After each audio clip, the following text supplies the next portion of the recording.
وإن يكذبوك فقد كذب الذين من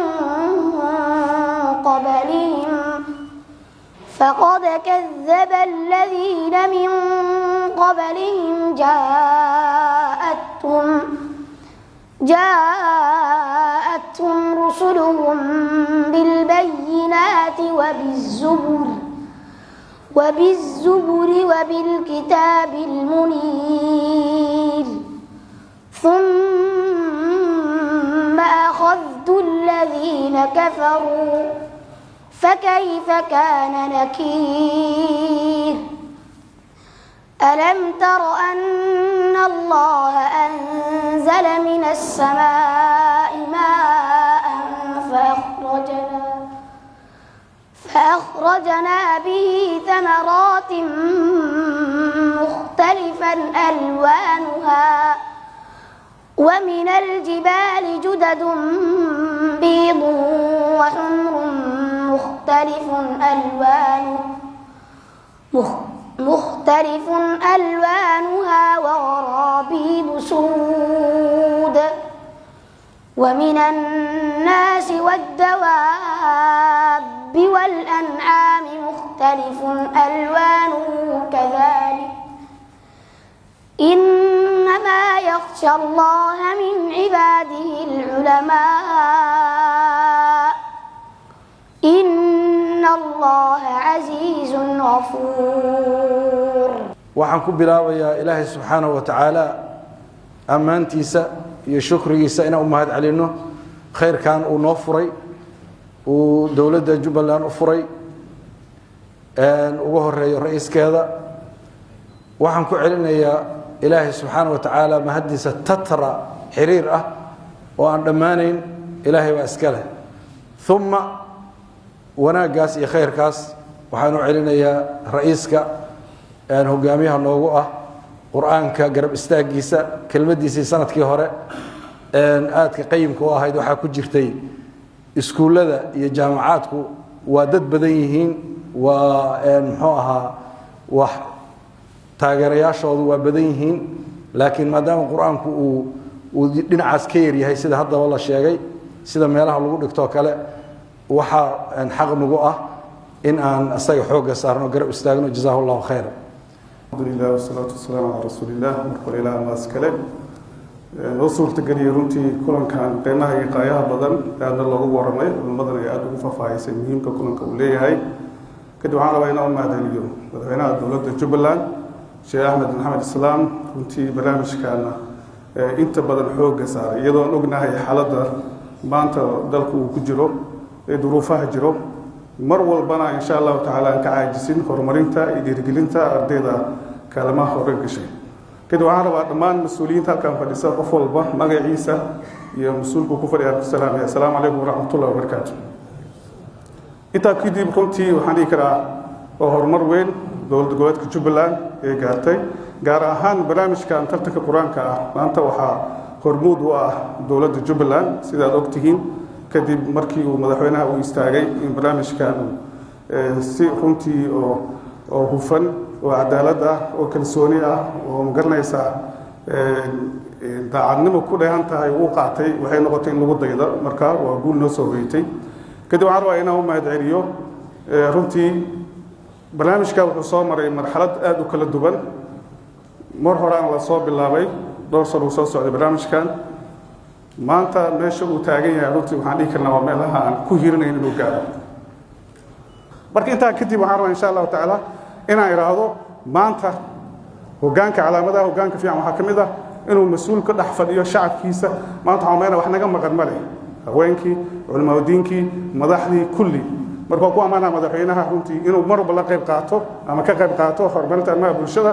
soo dhaartay insha Allah ta'ala intaa kadib waxaan rabaa inay soo dhaweysaan madaxweynaha dowladda Jubbaland Sheekh Ahmed Maxamed Islaam si kelmadiisa ku haboon halkan xiritaanka xafladda quraanka kariimka ah uu nooga yiraahdo insha Allah ta'ala salaan kadib oo ilaahay mahadi Ramadaan oo 10 hore dhamaatay yeelan maanta khatinkii aanu joogno xafladii lagu soo xidhay tartankii quraanka أنت علماء كتير واحد كافرة والله قال من دب يقول نقول ضنايا شيخ عبد الرحمن حاودي وشيء يجري له شدي هذا ده حاودي ولا يسوى تمام حاول مش هضبها كجبانية لكن معلمينتي واياس معلمينتي هذا كفيعة كو واحد يصابر حاول شدين شري كو ما أنت كفيعة دكسية الله تركض وحبلان وتدوير باكرة waayo waxaan aad u garanayaa caruurtu sanado badan bay dugsiga waliba magaalooyinka baadiyaha dhaamay magaalooyinka inta badan xifdiga quraanku aad buu ugu yaraa macallimiinta iyo dugsiga boardka ana waalidka lafsa qayb ka oo dhaqan baa wad moodaa inay ahayn iskuulka ilmaha markii la aadsiinay waa loo labisi markii dugsiga la aadayna dharka ugu xun baa loo soo xidhaya waalidka qayb ka ah هذا مركب مرحلة كسر وده جذبني تاس إن شاء الله هو إسكا دماتي إلا ديرجلي وارن وزارة وشقة بهذا قواتي ورجع مع العلنا إياه سكولة وزارة لها والعاوية هذا حبر شذا وكله هيادو وحاول كشق يعني لكن أنا كان عستان الذي بحي قوانيسا تكسير القرآن كم في الله maamulada iyo ganacsatada iyo alraba inay arrinta dugsiyada iyo wax badan ka qabtaan waa bedeli karaa waa dhisi karaa waagi hore waxaan idin ku yiri maasadana aanu sheegay macallimiinta wasaaradana waanu sheegay in macallimiinta xataa tartan la geliyo qaarkood laga xidhay dugsiyada qaar loo dhiso dugsiyada oo abaalmarin loo siiyo dugsiga loo dhiso wali ma arag hadda macallimiin intaasna waan ka joojinay wasaaradana kama helin jawaabtaas ma hayo dugsiya la xidhayna la iba soo sheegin oo da macallinku isaga laftiisa intuu baxoornay halkan ay kaydo galabtii soo marsanaya ama ilmahaas inta badan lugooya lagu haya waa laga qayb qaadan karaa marka taa laftigeeda hadii si ay tahay loo soo gudbiyo marka waa in macallimiinta qaar lagu abaal mariyo oo dugsiga loo dhiso loo waasiyo loo hagaajiyo qaar waa in laga xidho dugsiga oo waalidiinta laftooda ay qayb ka noqdaan waxa kale oo rabaa inaan u mahad celiyo hooyooyinka waalidiinta guud ahaan aan u mahad celinay haddana hooyooyinka asalo ilmaha hadda tartanka galaya inta badan hooyooyin baa korsada hooyooyin baa gacanta ku haya kuwa soo raaca waa hooyooyin ma aqaan aabu shaqo aaday baan u malay way ka mudan yihiin hooyooyinku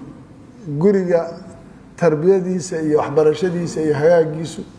inta badan hooyadu ku xidhay marka hooyooyinka si gaar ah uga mahad celinaya arrinta shacab rashiid waan kaaga mahad celinaya arrintaad ka hadlayseen ee tartan ku saabsanayd hal arrin dadka hore u soo tartamay ee meelo kale ka tartamay ee jaahisada qaatay waan rabaa in laga joojiyo laakiin arrinta ku saabsan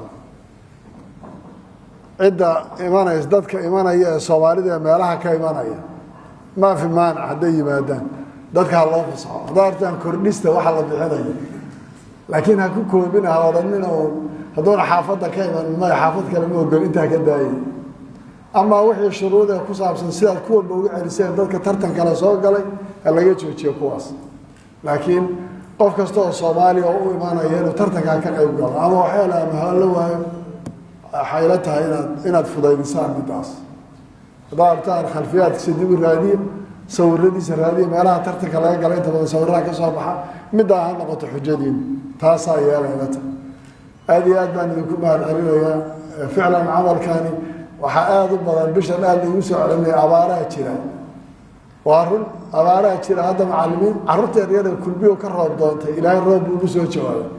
ilmahana ilaahay inuu irsaaqayo ducadooda iyo tartanka iyo dhiirigelintiisa hadda camal aan soo wadnayna ma joojin kareen lacagaha cimrada lagu aadayaa fiican biyo dhaamin lagu sameeyo tan hadda quraanku waxa la joojin kara ma waa la wada tagay cimra Allah wada socdaa dadku aad baa mashquul loo yahay marka bal biyo dhaaminta loo qayb qaato tan biyo dhaamintana ma daynayno camalkaana wadnayna ma joojinayno sababtoo tartanku abaarta lafteeda waxbay ka taraysaa quraankan iyo dhiirigelintiisa iyo tashjiicintiisa iyo waxqabadkiisa Sheekh Khalid oo ku maatay iyo wala qolada qaxootiga meeshooda ugu geyn doona wixii Ilaahay u qoray insha Allah aad iyo aad baad u mahadsantihiin waa ma doonayaan hadal badan ilaa sababta hadalka culimada wada qaadatay wasaaraduna ficlan shaqada ay qabatay haddana waxaan oran lahaa wasaaradaha iyo degmada iyo kulli ku qoro dugsiyada soo kala saara dugsiga la tirtirayo iyo kala dhisaya hal ogaado xataa aan ka qayb qaato laakiin waa in la helaa intaas oo dugsi macallinkaasi kafaa male muahal uma aha inuu macallin ahaado caruurta dan uguma jirto sidaa la yidhaahdo dugsigaas waa la xidhaa macallinkaasi waa macallin fiican mujawida kana sidaa ha la yeelo wasaaradda shaqada ha qabato hadda waxbarashadu qur-aanku wuxuu aada uga fiican yahay xilliyada horena anagu aan soo waktigaanaga ahayd xaawada sheekh cabdiraxmaan sheegay inkastoo iga weya sheekh cabdiraxmaan aada iyo aad baad umahadsantihi asalaamu calaykum waraxmatullahi wabarakatu